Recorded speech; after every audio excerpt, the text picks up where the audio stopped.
Hello mga kids! Ganon din sa mga titos and titas na magulang din, kagaya ko. Kagaya ko, alam ko, you were also a proud parents to your daughters and sons. Kaya sa araw na ito, pag-uusapan natin ang featured saint na isang babae. Our featured saint for today is Saint Bathildis. Isang natatakot na Christian English girl ang nakulong sa isang barko ng mga pirata at ipinagbili siya doon bilang isang alipin.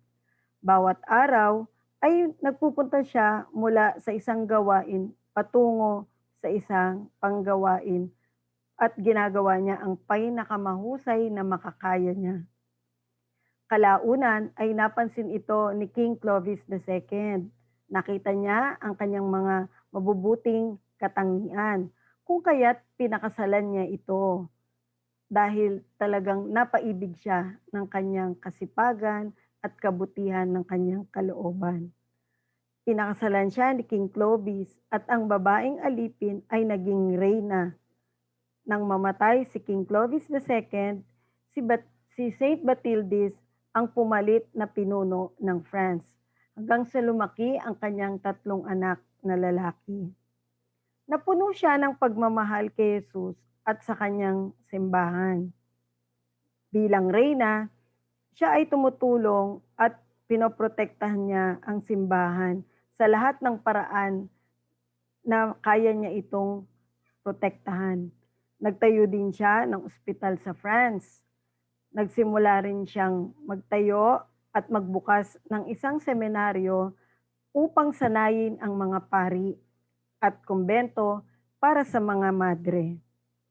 Noong 15 years old na ang kanyang anak na si Clotaire, kung nakaalala ninyo mga kids, si Saint Martin de Tours, 15 years old din siya noon nung siya ay maging sundalo. Si Saint Bathildis naman, nung mag-15 years old na ang kanyang anak na si Clotaire, ipinasa niya ang kanyang trono bilang pinuno ng France. Pagkatapos noon, pumasok siya bilang madre sa isang kumbento sa Cheles. Bilang madre, itinabi niya ang kanyang pagiging dugong maharlika at dignidad ng hari at naging mapagkumbaba at masunurin siya. Hindi niya hiniling at inasahan na tatratuhin o pakikisamahan siya lahat ng mga tao bilang hari or bilang reyna. Siya ay maganda, matalino, mababang loob at maasikaso sa mga pangangailangan ng iba. Siya ay napakabait at mababa ang loob at higit sa lahat, mayroon siyang malasakit sa pangangailangan ng iba. Naghirap siya ng matagal sa mahabang pagkakasakit bago siya namatay noong January 30. Alam ba ninyo mga kids, namatay siya sa edad na 54 years old. Mga kids, habang pinakikinggan ninyo kanina si Saint Bathildis, alam ko, naisip ninyo rin, si Saint Bathildis, kagaya rin siya ng inyong mga mami. Pinaglingkuran kayo, inalagaan kayo ng buong pagmamahal. At ganun din, si Saint Bathildis bilang asawa, naging matapat siya sa kanyang paglilingkod sa kanyang kabiyak. At nakita rin natin, bilang alipin, hindi siya nagreklamo.